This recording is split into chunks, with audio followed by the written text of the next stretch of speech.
yo soy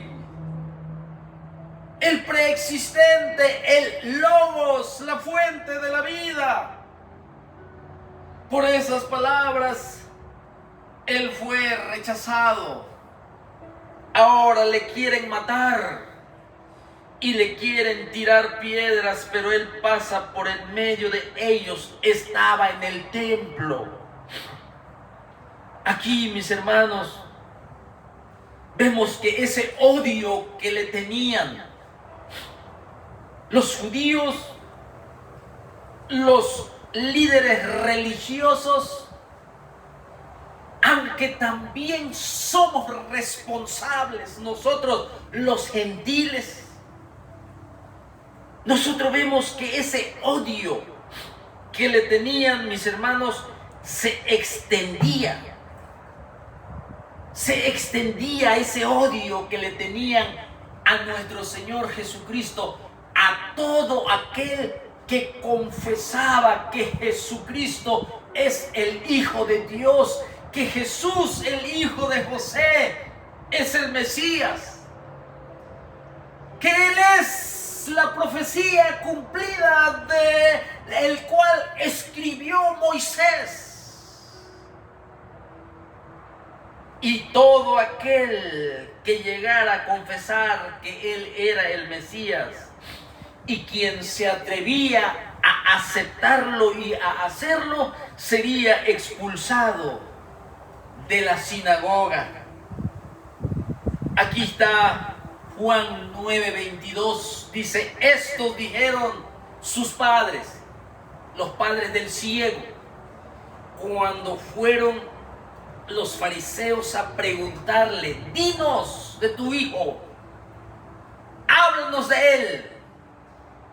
Estaban investigando, querían examinar esto, lo que había sucedido, porque estaba escrito que el Mesías haría grandes señales, los muertos iban a resucitar, los sordos iban a oír, el ciego, sus ojos iban a ser abiertos, los pobres se les iba a anunciar el Evangelio. Eso estaba profetizado y más adelante lo vamos a ver. Esto dijeron sus padres del ciego porque tenían miedo de los judíos, por cuanto los judíos ya habían acordado que si alguno confesase que Jesús era el Mesías, fuera expulsado de la sinagoga. Aquí esta expulsión implicaba, mis hermanos, el ser excluidos de la vida religiosa y de la vida social del judaísmo. Así que el ciego recibió el milagro del Señor y finalmente él fue expulsado por los judíos simplemente porque había hablado bien de aquel que lo había sanado. Él había hablado bien porque él estaba agradecido. ¿Cómo no hablar bien de aquel que ha perdonado tus pecados? ¿Cómo no hablar bien de aquel que dejó su trono para venir a buscarme yo que estaba perdido? ¿Cómo no hablar bien de él que siguió siendo enemigo? Él me amó y puso su vida por mí. ¿Cómo no hablar bien de aquel que nos ha salvado de la condenación eterna? Nuestro precioso Salvador. Debemos de hablar bien con nuestras vidas, debemos de hablar bien de Él, obedeciendo su palabra. Debemos de hablar bien delante de los incrédulos con nuestro testimonio. Cuán importante es. Este ciego de nacimiento no dudó en hablar bien de nuestro Señor Jesucristo. Con todo esto, mis hermanos, que se estaba viviendo en este tiempo del capítulo 9, se estaba abriendo una brecha se estaba abriendo, se estaba haciendo una separación grande entre el judaísmo oficial y nuestro Señor Jesucristo y sus discípulos. Porque ahí ya estaban expulsando a los seguidores del Mesías. Nosotros sabemos que nuestro Señor Jesucristo es el buen pastor, que sí se ocupaba y se preocupaba por las ovejas. Esas ovejas que estaban abandonadas. El paralítico de Betesda estaba abandonado. La mujer encorvada estaba abandonado. El judaísmo no podía hacer nada. La religión de los fariseos y los mismos fariseos no podían hacer nada. Solo el buen pastor. Es por eso que lo tenemos en el capítulo 10. A nuestro Señor Jesucristo, que proclama que Él es el buen pastor.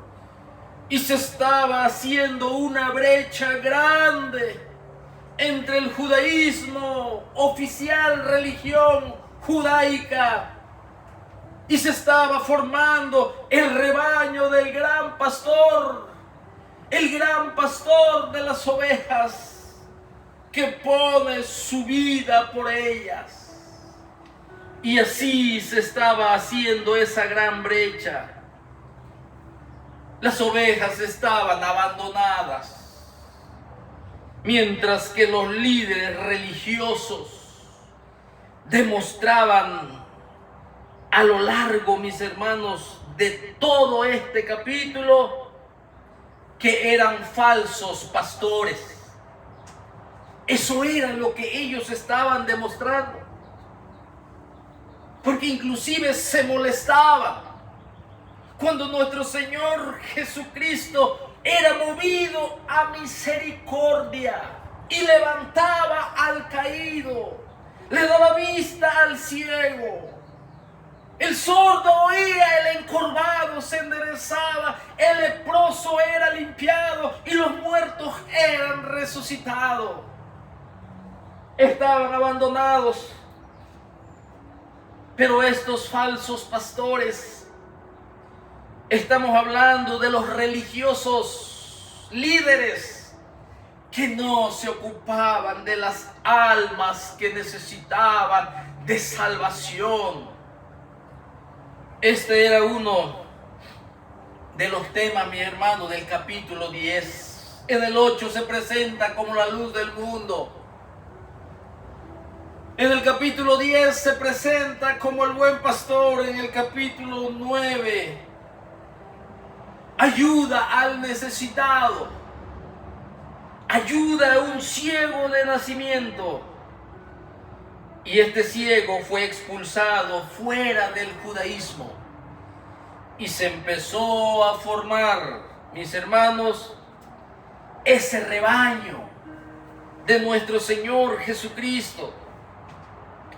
Así como este ciego fue expulsado del judaísmo porque él se confesaba discípulo, seguidor del Mesías. Esos son las nuevas ovejas que venían al rebaño de nuestro Señor Jesucristo, y Él los cuidó. Y aquí, mis hermanos, vemos así estos contextos 9 en donde estamos leyendo, y la unión entre el capítulo 8 y el capítulo 10. Ahora vemos que aquí hay temas importantes que vamos a estudiar, y aquí hay enseñanzas ricas para nuestro espíritu, enseñanzas maravillosas para alimentar nuestra alma, para renovar nuestra mente. Aquí, mis hermanos, vamos a prestar una especial atención a unos temas tan importantes como por ejemplo el desarrollo de la fe del hombre ciego, el desarrollo de la fe del hombre ciego, esas luchas por la cual él tenía que atravesar. Y nosotros vemos que la gente, después que recibió la bendición, después que él miró la luz verdadera, después que él vino de muerte espiritual a vida espiritual, comenzaron a tener diferentes opiniones de la gente. Diferentes opiniones de la gente. Y todo a causa de la persona de nuestro Señor Jesucristo. Había temor, había resistencia, mis hermanos, para poder aceptar como el Mesías a nuestro Señor Jesucristo. O sea, había una lucha entre la luz y las tinieblas. Y siempre lo habrá. Una lucha entre la luz y las tinieblas. El conflicto entre las tradiciones judías en cuanto al sábado y la interpretación de nuestro Señor Jesucristo. La persecución contra Él, que lo querían apedrear y lo querían matar. Y también contra cualquiera que se declaraba discípulo suyo. Y finalmente hubo una ruptura definitiva entre el judaísmo oficial y nuestro Señor Jesucristo. ¿Estás preparado para presentar defensa a una persecución?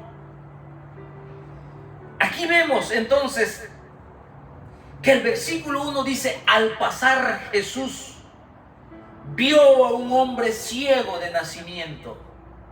Mire, nada lo detuvo el Señor, ni las piedras levantadas para apedrearlo y matarlo, ni las malas opiniones, ni las oposiciones detuvo a nuestro Señor Jesucristo. Aquí en realidad, mis hermanos, en el capítulo 8 dice que salió del templo. En el capítulo 9 no especifica muy claro si sucedió inmediatamente después de lo ocurrido en el capítulo anterior, saliendo del templo, en medio de esa furia, con pensamientos de homicida. Imagínense esos pensamientos de homicida hacia nuestro precioso Señor y Salvador, Creador del mundo. Aquel que nos da todas las bendiciones para vivir físicamente, todas las bendiciones para vivir espiritualmente, todas las bendiciones eternas que Él nos ofrece. Contra Él había una furia homicida. Esto está pesado. Esto es diabólico. Este es un conflicto entre la tiniebla y la luz. Mis hermanos, sus adversarios. Aquí la terrible oposición contra nuestro Señor Jesucristo no había cesado y nunca cesó. Él a veces lo llevaban a empujones hasta lo más alto del monte de Nazaret, conocido como el monte del despeñadero. A él lo querían matar, se querían deshacer de él, aborrecían a la luz del mundo. Es por eso que no nos debe de extrañar la persecución. Dice el apóstol Pedro: no os sorprendáis como si algo extraño aconteciese en nosotros. Es necesario ser sometido a la prueba de fuego, para que nuestra fe, mis hermanos, sea hallada con la venida de nuestro Señor Jesucristo en alabanza. Nuestra fe sea hallada en honra a Él. Nuestra fe sea hallada glorificándole siempre. Esta es nuestra última oportunidad para exaltar el nombre de nuestro Señor Jesucristo, dando nuestras vidas totalmente a nuestro Señor, al dueño de nuestra vida, al que nos compró por precio de sangre, al que nos selló con su Santo Espíritu y nos dio las arras de nuestra herencia, nuestro Señor Jesucristo. Aquí vemos nosotros que a pesar de toda esa oposición que no cesaba, eso no iba a impedir que nuestro Señor Jesucristo se interesara en un ciego que estaba mendigando. La persecución no impidió a nuestro Señor Jesucristo en mirar a este ciego que estaba mendigando. Él dijo: me es necesario hacer las obras del que me envió. Dice en el versículo 4, me es necesario hacer las obras del que me envió. Entre tanto que el día dura, la noche viene cuando nadie puede trabajar. Así lo hizo con este mendigo, con este ciego de nacimiento. Nadie lo podía ayudar, ni la religión misma. Solo la misericordia de nuestro Señor Jesucristo, y nada impidió mirar al caído, mirar al necesitado, el hombre sin esperanza alguna, ciego de nacimiento. Ni el mejor oftalmólogo del año 2025 puede poner una vista nueva a un ciego de nacimiento. Pero nuestro Señor Jesucristo lo hizo. Y las persecuciones y el desprecio no impidió eso. También lo hizo por nosotros. Él dijo, cuando estaba siendo arrestado allá en el huerto del Getsemaní, que Él podía pedir legiones de ángeles para que no sea crucificado. O si no, Él mismo con una sola palabra, como cuando preguntaron y dijeron: ¿dónde está Jesús? ¿Quién es Jesús Nazareno? Y Él dijo: yo soy. Este yo soy tiene un significado profundo. Yo soy el Dios eterno. Yo soy el Dios poderoso. Yo soy lo que las escrituras del Antiguo Testamento se está cumpliendo. Y cuando lo estaban clavando, Él pudo haber escapado de la muerte. Pero Él dijo: Padre, perdónalos porque no saben lo que hacen. Él dijo: Dios mío, ¿por qué me has desamparado? Yo tomo el pecado de ellos. Y después que ocurrió este sufrimiento espiritual tan profundo en la cruz del Calvario, después de estar 6 horas colgado, Él dijo: consumado es. Ya está, consumado es, no hay nada que hacer. No las buenas obras, no la religión. Para aquel que nace ciego espiritualmente pueda ver. Y aquí nosotros vemos Me es necesario, dijo nuestro Señor, hacer las obras del que me envió, entre tanto que el día dura, dice. Y luego sigue diciendo así, con una total seguridad y tranquilidad. Fíjense, con toda y persecución sobre nuestro Señor Jesucristo, Él se detuvo hacia el ciego de nacimiento. Había necesidad. Había necesidad. Y cuando Él vio al ciego que estaba mendigando, los que conocían sabían que con aquella mirada del Señor, que estaba lleno de misericordia y de ternura, tenía un sentido.